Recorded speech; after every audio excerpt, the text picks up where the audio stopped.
మన రక్షకుడైన యేసుక్రీస్తు నామములో అందరికీ వందనాలండి.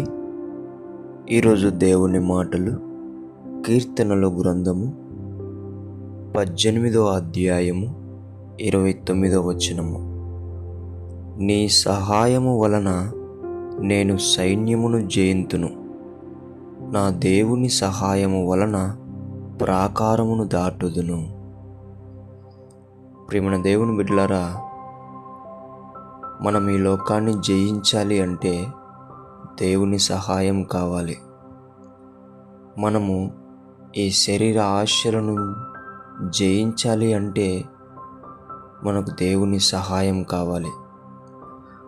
లోకంలో ఉండే మనుషులు అనేక రకాలుగా మాట్లాడినప్పుడు మనం జయించాలి అంటే దేవుని సహాయం మనకు కావాలి.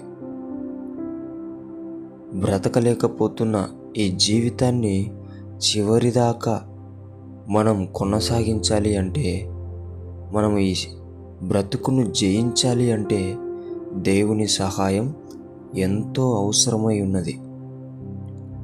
దేవుని బిడ్డలారా, ఇవన్నీ జయించినా సరే మనము క్రీస్తుని సేవిస్తున్న బిడలగా అనేక అడ్డుగోడలు మనకు ఎదురవుతూ ఉంటాయి.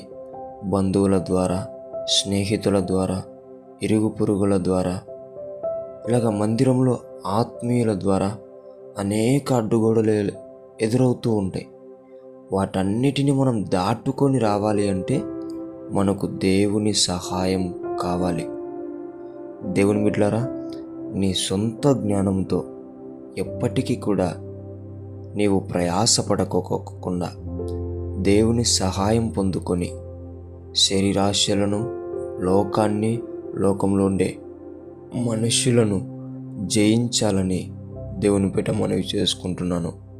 నీకు ఈ క్రీస్తు జీవితంలో ఎన్ని అడ్డుగోడలు వచ్చినా వాటన్నిటినీ నీవు దాటుకొని దేవుని సహాయం పొందుకొని దాటుకొని నీవు సంతోషముగా ఈ జీవితాన్ని గడపాలని దేవుని పేట మనవి చేసుకుంటున్నాను.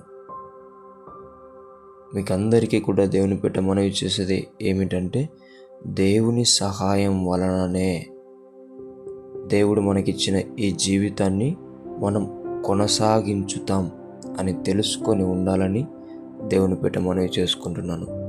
దేవుడి మాటలను దీవించునుగాక. ఆమేన్. ప్రార్థించుకుందాం. యేసయ్యా, మీకు వందనాలు నాయనా. నీ సహాయం లేకోకుండా ఏమీ చేయలేమయ్యా.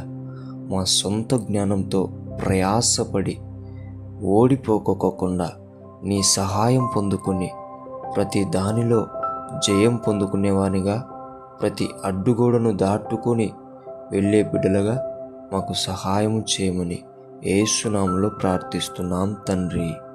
ఆమేన్.